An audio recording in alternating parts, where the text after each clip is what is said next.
बिस्मिल्लाहिर्रहमानिर्रहीम। अस्सलाम वालेकुम dear students. Chemistry of grade 10 unit number 3 organic chemistry. 10th class में अभी तक मैंने आपके सामने सिर्फ फर्स्ट चैप्टर को एक्सप्लेन किया है। थर्ड और फोर्थ चैप्टर को हम पहले करेंगे, यानी पहले हम ऑर्गेनिक केमिस्ट्री करेंगे और फिर हम सेकंड चैप्टर को उससे रिलेटेड वीडियोस को अपलोड करूंगे इंशाल्लाह। तो टॉपिक जो मैंने आज सेलेक्ट किया है वो है chemical diversity and magnitude of organic compounds.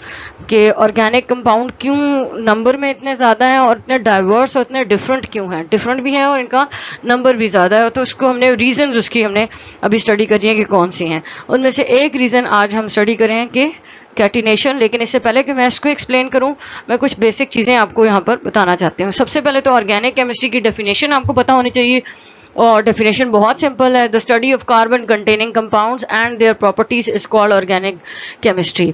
ठीक है जी, वो तमाम कंपाउंड्स जिसके अंदर कार्बन मौजूद है, उन कंपाउंड्स की प्रॉपर्टीज़ को जब हम स्टडी करते हैं तो that study is called organic chemistry. उसके बाद ऑर्गेनिक कंपाउंड्स क्या होते हैं? Organic compounds are defined as hydrocarbons. Organic compound को हम इन सिंपल वर्ड्स में कहते हैं कि ये हाइड्रोकार्बन्स हैं एंड देयर डेरिवेटिव्स। हाइड्रोकार्बन्स का मतलब है hydrogen, hydro for hydrogen and carbon for carbon. तो हाइड्रोकार्बन ऐसे कंपाउंड जो जिनका मेन एलिमेंट कार्बन है, मेन स्ट्रक्चर जो कंपाउंड का है वो कार्बन का है, और उसके साथ जो सेकंड एलिमेंट है वो हाइड्रोजन अटैच है। ठीक है, तो जैसे कि आपको मीथेन में नज़र आ रहा है, इथेन में आपको नज़र आ रहा है कि मेन स्ट्रक्चर 2 कार्बन से बनाया हुआ है और हर कार्बन के साथ जो है वो हाइड्रोजन अटैच हैं। प्रोपेन में भी इसी तरह है, मेन स्ट्रक्चर आपके पास कार्बन का है और उसके साथ हाइड्रोजन अटैच हैं। तो ये तीनों एग्जांपल्स किसकी हो गई? ये एग्जांपल्स हो गई हैं हाइड्रोकार्बन की। नेक्स्ट आपके पास एग्जांपल्स हैं डेरिवेटिव्स की। यहाँ पे क्योंकि ये 10th क्लास है, इसमें ऑर्गेनिक केमिस्ट्री को जस्ट इंट्रोड्यूस करवाया गया है, तो ज़्यादा डिटेल्स नहीं है, तो मैंने एग्जांपल भी सिंपल ही रखी हैं। ये एग्जांपल्स आपकी बुक में मौजूद नहीं है, ये मैंने खुद से थोड़ी सी ऐड की है ताकि आपको डेरिवेटिव ऑफ हाइड्रोकार्बन का थोड़ा सा आइडिया हो सके।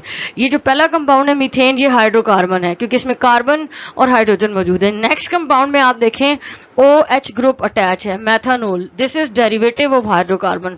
थर्ड वन के अंदर क्लोरीन अटैच है, हाइड्रोजन की 4 हाइड्रोजन की बजाय यहाँ पे 3 हाइड्रोजन है और साथ में क्लोरीन अटैच है, तो कंपाउंड का नाम है मिथाइल क्लोराइड। तो यहाँ मेथानोल और मिथाइल क्लोराइड किसकी एग्जांपल है? डेरिवेटिव्स ऑफ हाइड्रोकार्बन की, और मीथेन एग्जांपल है हाइड्रोकार्बन की।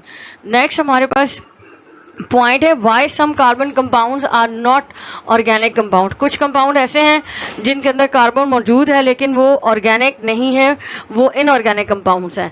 However few compounds of carbon such as carbon dioxide, carbon monoxide and carbonates and carbides are considered to be inorganic substances. ये क्यों inorganic हैं? This is because they have totally different properties than organic compounds. इनकी properties organic compounds से entirely different है. That's why we call them inorganic compounds, or we can call them they are not organic.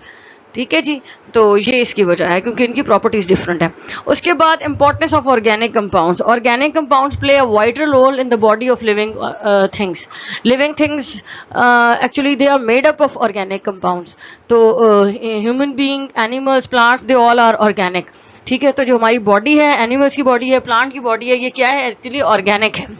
उसके बाद है product of industrial organic chemistry such as plastics, rubber, synthetic fiber, paint, glues, varnishes, artificial sweeteners, flavors, drugs, dyes, soaps and detergents, everything we are using in our daily life. ये सारी की सारी चीज़ें हम directly use कर रहे हैं और they all are organic in nature, और ये इंडस्ट्रीज में प्रिपेयर किए जाते हैं। थर्ड जो पॉइंट है, in addition the energy on which we rely heavily is based mostly on organic material, coal, petroleum and natural gas. Natural gas को हम घरों में यूज़ कर रहे हैं for cooking। पेट्रोलियम, इसके अलावा नेचुरल गैस यानी CNG की फॉर्म में भी गाड़ियों को, व्हीकल्स के अंदर यूज़ हो रहा है एज अ फ्यूल। पेट्रोलियम तो आपको पता ही है, पेट्रोलियम की products as a fuel use हो रही हैं। Coal as a fuel use हो रहा है, एज अ मटीरियल यूज़ हो रहा है जो एनर्जी प्रोवाइड करता है, स्पेशली पावर स्टेशन के अंदर, like in thermal power station. तो ये जो सारे पॉइंट्स हैं ये इसकी इम्पोर्टेंस को एक्सप्लेन करते हैं।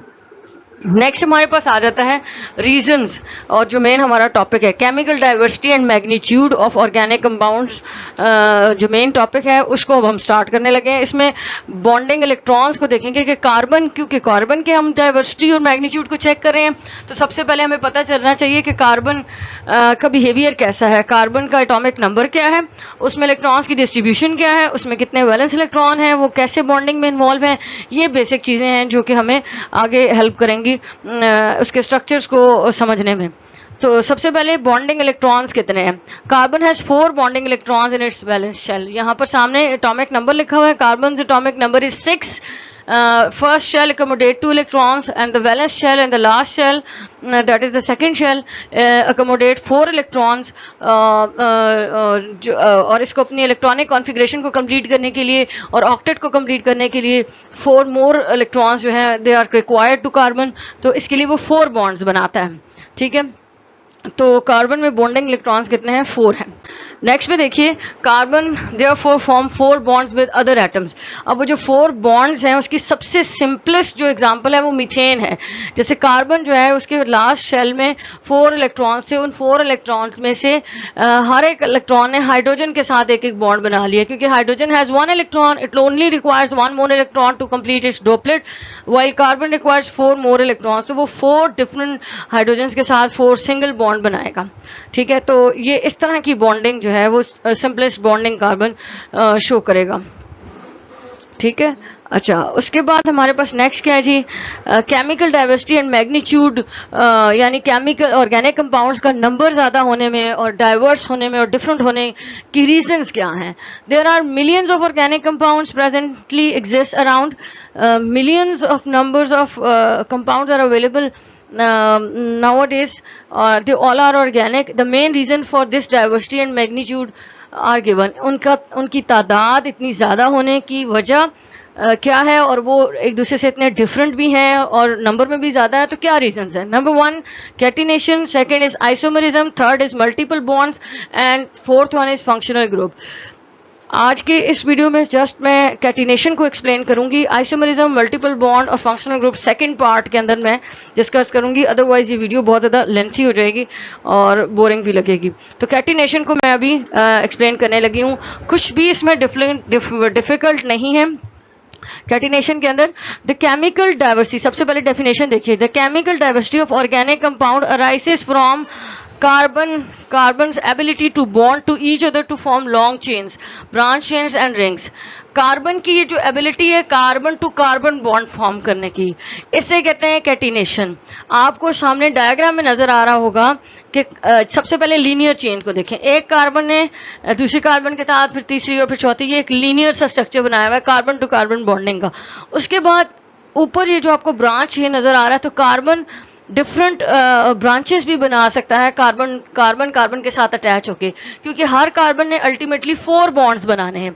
ठीक है, तो हर कार्बन के पास चांस है कि वो अपने 4 बॉन्ड्स बना सके, ज़रूरी नहीं है कि वो हाइड्रोजन के साथ बनाए, मोस्टली वो कार्बन टू कार्बन जो बॉन्डिंग होती है उसे हम कहते हैं कि ये कैटिनेशन है। उसके बाद साइक्लिक स्ट्रक्चर में देखें, 3 कार्बन है और उन्होंने आपस में बॉन्डिंग की हुई है, rest of the positions can be occupy hydrogen, वो हाइड्रोजन ऑक्यूपाई कर सकता है, लेकिन जो मेन स्ट्रक्चर है इन रिंग्स के अंदर वो किसने बनाया हुआ है, वो कार्बन ने बनाया हुआ है। तो इससे कहते हैं कार्बन टू कार्बन बॉन्डिंग, और ये इसको कहते हैं कैटिनेशन। कार्बन के साथ लॉन्ग चेन्स में, लीनियर चेन्स में, रिंग्स में ये जो बॉन्डिंग है ये जो है ना कहलाती है कैटिनेशन। ठीक है जी, the chemical diversity of organic compounds arises from carbon's ability to bond to each other to form long chains, branch chains and rings, और सब कैटेगरीज की मैंने आपको एग्जांपल यहाँ पर प्रोवाइड कर दी है। ज़रूरी नहीं है कि आप इसको अभी इस लेवल पे शामिल करें, लेकिन सिर्फ आपको कॉन्सेप्ट क्लियर करने के लिए कि carbon to carbon bonding chains में, रिंग्स में, ब्रांच चेन्स में कैसे होती है,